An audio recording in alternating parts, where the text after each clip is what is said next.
जय श्री कृष्ण। राधे राधे। आइए सुनते हैं आज एकादशी पर गीता की 11वें अध्याय का महात्म। अर्जुन ने कहा, हे भगवान, मुझ पर कृपा करके अत्यंत गुप्त आध्यात्मिक विषयक वचन जो आपने कहे उनसे मेरा मोह दूर हो गया। हे कमल नेत्र, मैंने जीवों की उत्पत्ति और नाश का कारण और आपका अक्षय महात्म्य आपके मुखारविंद से विस्तार पूर्वक सुना। हे पुरुषोत्तम, हे परमेश्वर, आपने जैसा कि मेरी इच्छा है। हे योगेश्वर, हे मधुसूदन, आप यदि मुझे उसके देखने योग्य समझे तो आप अपना वह अव्यय रूप मुझे दिखाइए। श्री भगवान ने कहा, हे पार्थ, नाना प्रकार के, नाना वर्णों के और नाना आकारों के मेरे सत सहस्त्र सहस्त्र दिव्य रूपों को देख। हे भारत, तुम वसु, रुद्र, अश्विनी कुमार, मरुदगढ़ और पहले कभी न देखे थे ऐसे आश्चर्य देखो। हे गुणकेश, चराचर सहित यह जगत देखो तथा और जो कुछ देखना चाहो आप यहाँ मेरी देह में देख लो, परंतु इन नेत्रों से मुझे नहीं देख सकोगे, इसलिए मैं तुमको दिव्य नेत्र देता हूँ, उनसे मेरा दिव्य रूप देखो। संजय ने कहा धृतराष्ट्र से, हे राजन, इस प्रकार के कृष्णचंद्र जी ने अर्जुन से कहा और उसको दिव्य दृष्टि देकर अपना अलौकिक रूप दिखलाया। उस विश्व रूप के अनेक मुख नेत्र थे, उसमें अनेक सुंदर सुंदर आभूषण तथा दिव्य आयुध सुसज्जित थे। देह पर दिव्य पुरुष दिव्य वस्त्र थे, दिव्य गंध शरीर पर लगे थे। उस समस्त आश्चर्य में अनंत देव के शब्द और मुख दिखाई देते थे। आकाश में यदि हजारों सूर्य के प्रभा एक साथ हो तो उस महात्मा की प्रभा एक साथ हो तो उस महात्मा की प्रभा की समता न कर सकेगी। उस समय अर्जुन ने देवाधिदेव के शरीर में अनेक प्रकार के विमल इस समस्त जगत को एकत्रित देखा। तब अर्जुन आश्चर्य से चकित हो गया, उसका शरीर रोमांचित हो गया। उसने शीश नवा हाथ जोड़कर कहा, हे देव, तुम्हारे देह में सब देव, भिन्न भिन्न प्राणियों के समुदाय, कमलासन पर बैठे हुए देवताओं में ईसा, ब्रह्मा, संपूर्ण ऋषि और दिव्य सर्पों को मैं देखता हूँ। हे विशेश्वर, तुम्हारे अनेक भुजा, अनेक उदर, अनेक मुख, अनेक नेत्र हैं। तुम्हारा रूप अनंत है, तुम्हारे अंत तथा आदि को नहीं देखता, किंतु समस्त विश्व भर में तुम्हारा रूप देखता हूँ। तुमको किरीट युक्त गद चक्र धरे, चारों ओर से दीप्यमान तेजो राशि, सर्वत्र चमकते हुए अग्नि तथा सूर्य के भांति प्रकाशवान दुनिरीक्ष और अपरंपार देख रहा हूँ। मेरे मत से तुम्हें ब्रह्मा जानने के वस्तु, विश्व की महान आधार, नित्य सनातन धर्म के रक्षक, पुराण पुरुषों, मैं आदि मध्य तथा अंत से रहित, अनंत शक्ति, अनंत भुजा, चंद्र सूर्य हैं।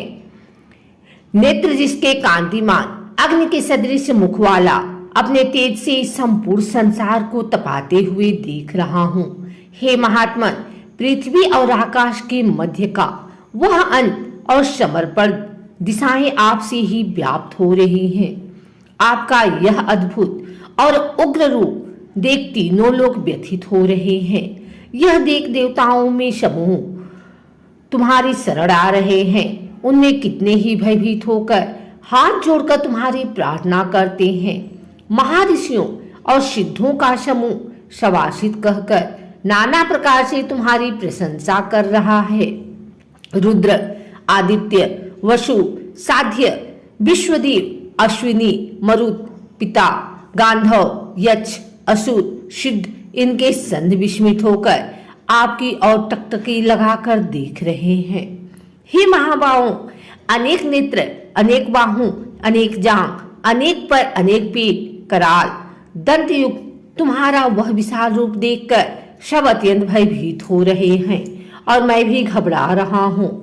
आकाश तक पहुँचते हुए प्रकाशमान अनेक वर्षा से फैलाए हुए मुख के जलने वाले विशाल नेत्र युक्त तुमको देखकर हे विष्णु मेरा जी घबरा रहा है। मुझसे धैर्य धरा नहीं जाता और चित्त स्थिर नहीं होता। हे देवेश, हे जगन्निवास, भयंकर दाढ़ों वाले और कालाग्नि के सदृश आपके मुखों को देखकर मुझे दिशाएं नहीं सूझती, मैं शांति नहीं पाता, अतएव मुझ पर दया करो। धृतराष्ट्र के दुर्योधनादि पुत्र अपने साथ राजाओं सहित और भीष्म, द्रोण और कर्ण तथा हमारी ओर के मुख्य योद्धा बड़ी बड़ी डालों से युक्त विकास आपके मुख में शीघ्रता से प्रवेश कर रहे हैं और उनमें कितने लोग आपके दांतों से दबकर ऐसे दिखाई देते मानो उनका शरीर चूर हो गया है। जैसे नदियों में अनेक जलधाराएं समुद्र की ओर बहती हैं, वैसे ही ये मनुष्य लोक के वीर आपके प्रज्वलित मुखों में प्रवेश कर रहे हैं।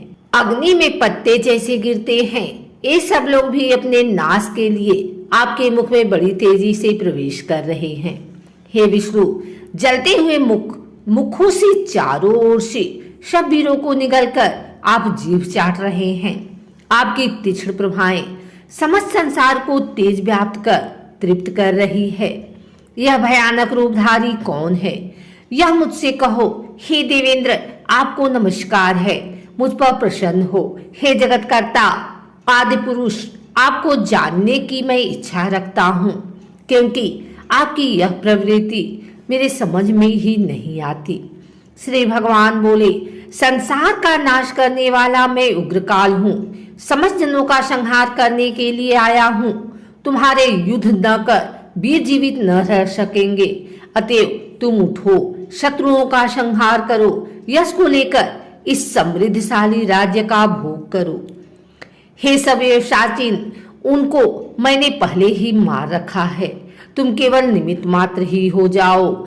मेरे मारे हुए द्रोण, भीष्म, जयद्रथ, कर्ण और योद्धाओं को मारो, घबराओ मत, युद्ध करो, तुम संग्राम में शत्रुओं को जीतोगे। संजय ने कहा। इस प्रकार श्री कृष्ण जी के वचन सुन मुकुटधारी अर्जुन हाथ जोड़कर कंपित हुए और भयभीत हो साष्टांग प्रणाम कर नम्रता पूर्वक बोले, हे ऋषिकेश, आपके गुणगान करने से सब संसार प्रसन्न हो और प्रेम मग्न हो रहा है। राक्षस डरकर दिशाओं की ओर भागते हैं और सिद्ध आपको नमस्कार करते हैं, सो ठीक ही है। हे महात्मन, हे अनंत, हे देवादिदेव, हे जगन्निवास, ब्रह्मा से भी श्रेष्ठ हो। आपको देवता क्यों न नमस्कार करें। व्यक्ति आप हो और अव्यक्त भी आप ही हो, तथा इन दोनों से परे अक्षर भी आप ही हो। अनंत रूप आप आदिदेव हो, पुरातन पुरुष हो, विश्व के परम आधार हो, ज्ञाता हो और ज्ञेय हो। श्रेष्ठ स्थान आप हो, विश्व का विस्तार करने वाले आप हो। आप वायु, यम, अग्नि, वरुण, चंद्र, ब्रह्मा और ब्रह्मा जी के पिता भी हो। आपको नमस्कार है और फिर भी बार बार आप ही को नमस्कार है। हे सर्वस्वरूप, आप अनंत वीर्यवान तथा अतुल पराक्रमी हो, आप जगत में व्याप्त हो, इसलिए स्वरूप हो। तुम्हारी महिमा को न जानकर मैंने तुमको अपना मित्र मानकर हे कृष्ण, हे सखे ऐसा जो तिरस्कार से कहा हो, सो प्रमाद से अथवा स्नेह से हे अच्युत अप्रमेय रूप तुमसे इन बोलों को क्षमा मांगता हूँ, जो कि परिहास से विहार, सोने बैठने और भोजन के समय अकेले अथवा मित्रों के मध्य में तुम्हारा अपमान किया है। तुम इस अस्थावर जंगम रूप लोक के पिता, पूजन्य और महान गुरु हो। त्रिलोकी में भी तुम्हारे समान कोई नहीं है, तुमसे अधिक अतुल प्रभाव कहाँ से होगा। इसलिए स्तुत्य इस तुमसे सिर झुकाकर प्रणाम करके यही प्रार्थना करता हूँ कि मुझ पर कृपा करो। हे देव, जैसे पिता पुत्र के, मित्र मित्र के और प्रिय प्रिया के अपराध को क्षमा करता है, वैसे ही तुम मेरे अपराध को क्षमा करो। हे देव, पहले कभी नहीं देखा ऐसा आपका रूप देखकर प्रसन्न हूँ और भय से मेरा मन व्याकुल है, इसलिए वही पहला रूप मुझको दिखाओ। और हे देवेश, हे जगन निवास, आप प्रसन्न हो जाओ। हे सहस्त्रबाहु, हे विश्वमूर्ति, मैं फिर आपको वही किरीट गदा और हाथ में चक्र धारण किए देखना चाहता हूँ। श्री कृष्ण भगवान ने कहा, हे अर्जुन, मन प्रसन्न होकर यह तेजोमय, अनंत, आदि और विश्वरूप अपने योग के प्रभाव से तुमको दिखलाया है, जिसको तुम्हारे अतिरिक्त इससे पहले किसी ने नहीं देखा था। हे कौरवों में श्रेष्ठ, मनुष्य लोक में तुम्हारे सिवाय कोई वेदों के अध्ययन, दान, अग्नि, होमादि और घोर तप करके भी यह रूप धारण किया मुझको नहीं देख सकता। मेरा ऐसा भयानक रूप देखकर तुम व्याकुल और मूढ़ न हो, त्याग प्रसन्नचित होकर फिर तुम मेरा वही रूप देखो। संजय ने कहा। इतना कहकर श्री कृष्ण ने फिर चतुर्भुज रूप दिखलाया और सौम्य रूप धारण कर उस महात्मा ने अर्जुन को, जो भयभीत था, धीरज बधाया। अर्जुन ने कहा, हे जनार्दन, आपके सौम्य दिव्य मंगल रूप को देखकर अब मैं प्रसन्नचित हो स्वच्छता को प्राप्त हुआ। श्री कृष्ण जी बोले, हे अर्जुन, मेरा जो यह विश्व रूप के दर्शन की कांक्षा करते हैं, हे अर्जुन, जैसा रूप तुमने देखा ऐसा रूप को वेद, अध्ययन, तपदान व यज्ञ आदि कर्म द्वारा देखना भी असंभव है। हे अर्जुन, हे परतम, मेरा जो ऐसा विश्व रूप है, इसको मनुष्य अनन्य भक्ति द्वारा जान सकते हैं और तत्व ज्ञान द्वारा इसमें लीन हो सकते हैं। हे अर्जुन, जो कोई मनुष्य मेरी ही भक्ति के लिए कर्म करते हैं, मुझी को सर्वोत्तम मानते हैं, मेरी ही भक्ति रखते, सब सांसारिक संगों से मुख मोड़ चुके हैं, संपूर्ण प्राणी मात्र से बैर त्याग चुके हैं, वही मुझको प्राप्त हो सकते हैं। श्री नारायण जी बोले, हे लक्ष्मी, अब 11वें अध्याय का महात्म्य सुनो। तुंगभद्र नगर था, जिसके राजा का नाम सुखानंद था। वह श्री लक्ष्मी नारायण की सेवा करता था। वहां एक ब्राह्मण, बड़ा धन पात्र विद्यमान पंडित रहता था। उस ब्राह्मण का नियम था, नित्य गीता जी के 11वें अध्याय का पाठ करता था और पाठ भी नित्य श्रवण करता था। ऐसी ही सेवा करते करते बहुत सा काल व्यतीत हुआ। एक दिन राजा घर को गया। उस दिन बहुत अतीत देशांतर फिरते फिरते उस नगर में आए अतीतों ने राजा से कोई जगह मांगी। राजा ने बड़ी हवेली खुलवाई। वहां अतिथि उतरे। अतिथि बड़े प्रसन्न हुए। अमृत बोले, राजा मित्र उनके दर्शन को गया। राजा का बेटा भी साथ ही था। कई मंत्री भी साथ थे। राजा का पुत्र खेलने लगा। वहां एक प्रेत रहता था। उस प्रेत ने राजा के बेटे को मार डाला। चाकरों ने राजा को खबर की। राजा यद्यपि सेवा करता, कथा श्रवण करता था, परंतु पुत्र के मोह से राजा के मन में दुर्बुद्धि आ गई थी। राजा बोला, हे संत जी, आपका दर्शन हमको बहुत फला है।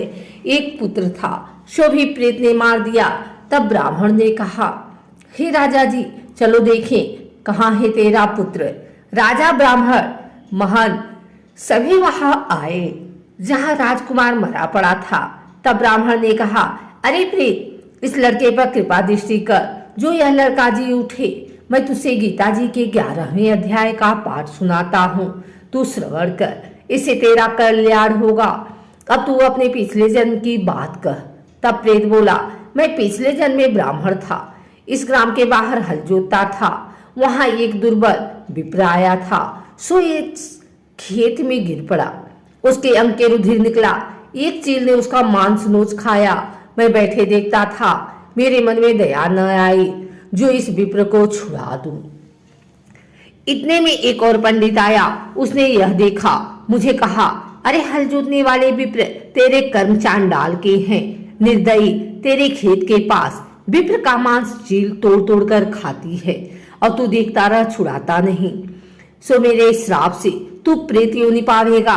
तब मैंने उसके चरण पकड़कर कहा कि मेरा उद्धार कैसे होगा। तब पंडित ने कहा, जब तुझको कोई गीता जी के 11वें अध्याय का पाठ सुनाएगा तब तेरा उद्धार होगा। प्रेत अपनी कथा कह चुका। तब विप्र ने राजा से पूछा। राजा ने कहा, इसका उद्धार कीजिए और मेरे पुत्र को जीवित करें। तब विप्र ने गीता जी के 11वें अध्याय का पाठ किया और प्रेत पर जल छिड़का। तत्पर प्रेत के देह से छूटकर देह नहीं पाई राजा का पुत्र सावधान हुआ। प्रेत श्याम सुंदर चतुर्भुज रूप होकर खड़ा हो गया। स्वर्ग से विमान आया, उनमें चला गया। राजा का पुत्र भी गीता जी के 11वें अध्याय का पाठ सुनने से श्री नारायण जी परायण हुआ। वह भी विमान में बैठकर बैकुंठ गया। तब उस ब्राह्मण से राजा ने गीता जी के 11वें अध्याय का पाठ श्रवण किया। मन में कहा, पुत्र पुत्री कोई नहीं, विरक्त होकर गीता जी का पाठ कर तुलसी में जल डाला करे। इस प्रकार राजा भी परम गति का अधिकारी हुआ।